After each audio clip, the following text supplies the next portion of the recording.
இங்க யாஸ்வின்ற குட்டி பொண்ணு கிளாஸ்லயே ஃபர்ஸ்ட் ரேங்க் வந்திருப்பா. இப்ப அவளோட கிளாஸ் டீச்சருமே எல்லாருக்குமே ரேங்க் கார்டு எல்லாம் கொடுத்துட்டு வீட்டுக்கு போயிட்டு பேரண்ட்ஸ் கிட்ட சைன் வாங்கிட்டு வரணும்னு சொல்லியிருந்திருப்பாங்க. இப்ப அந்த குட்டி பொண்ணு வீட்டுக்கு போயிட்டு அவங்க அம்மா கிட்ட ரேங்க் கார்டை கட்டிட்டு அந்த குட்டி பொண்ணு வீட்டுக்கு போயிட்டு அவ ஃபர்ஸ்ட் ரேங்க் எடுத்த விஷயத்த அவங்க அம்மா கிட்ட சொல்றா. ரிப்போர்ட் கார்டு பாக்குற இப்ப அவளோட அம்மாவுமே ரொம்ப சந்தோஷப்படுறாங்க. ஒரு நாள் போஸ்ட் ஆபீஸ்ல சைன் போடாம கைரேகை வைக்கிறாங்க. அதை பார்த்ததுல இருந்து அவளுக்கும் இப்ப ரொம்ப ஒரு மாதிரி ஆயிடுது. யாஸ்வி இப்ப நேரா அவளோட கிளாஸ் டீச்சர் கிட்ட போயிட்டு நீங்க மட்டும் சைன் பண்றீங்க, எங்க அம்மா மட்டும் ஏன் கைரேகை வைக்கிறாங்கன்னு கேட்பா. அதுக்கு அவளோட மிஸ்ஸும் அவகிட்ட படிச்சவங்களா சைன் போடுவாங்க, படிக்காதவங்க மட்டும் தான் கைரேகை வைப்பாங்கன்னு சொல்லுவாங்க.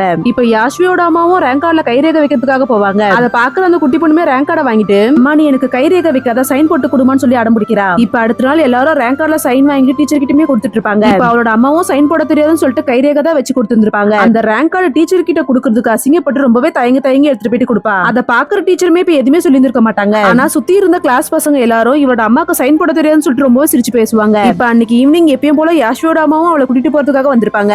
அந்த ரெண்டு குட்டி பசங்களும் யாஸ்வியோட அம்மாவை பார்த்து அவளோட அம்மா படிக்காதவங்க போல அதனாலதான் கைரேகை வச்சு கொடுத்திருக்காங்கன்னு சொல்லி பேசுவாங்க. அதை கேட்கிற யாஸ்வியோட அம்மாக்குமே இப்ப நம்ம பொண்ணு நம்மளால தான் அசிங்கப்படுறான்னு சொல்லிட்டு ரொம்ப ஃபீல் பண்ணி வீட்டுக்கு போயிட்டு யாஸ்வியோட புக் எடுத்து படிக்க ஆரம்பிப்பாங்க. ஆனா அவங்களுக்கு எதுவுமே புரியாது. இப்ப அதை பாக்குற அந்த குட்டி பொண்ணுமே அவளோட அம்மாக்கு சொல்லி கொடுக்க ஆரம்பிக்கிறா. இப்ப டெய்லி அந்த குட்டி பொண்ணு படிக்கும் போதே அவங்களும் அந்த பொண்ணு கூட சேர்ந்து படிக்க ஆரம்பிச்சிருவாங்க. இப்ப முதல் முறையா அவங்களோட நேம அரிசில எழுதி பார்த்துட்டு ரொம்பவே சந்தோஷப்படுவாங்க. இப்ப எப்பயும் போல போஸ்ட் ஆபீஸ்ல போயிட்டு சைன் போறதுக்காக வந்து கூப்பிடுவாங்க. அவங்களும் போஸ்ட் ஆபீஸ் போயிட்டு எப்பயும் போல கைரேகையே வைக்க போவாங்க. யாஸ்வியும் அவளோட அம்மாவை தடுத்து பெண் எடுத்து கையில கொடுப்பா. கடைசியா அவங்களும் சைன் பண்ணிட்டு வெளியே வந்துட்டு அவங்க பொண்ணு நினைச்சு ரொம்ப பெருமைப்படுவாங்க.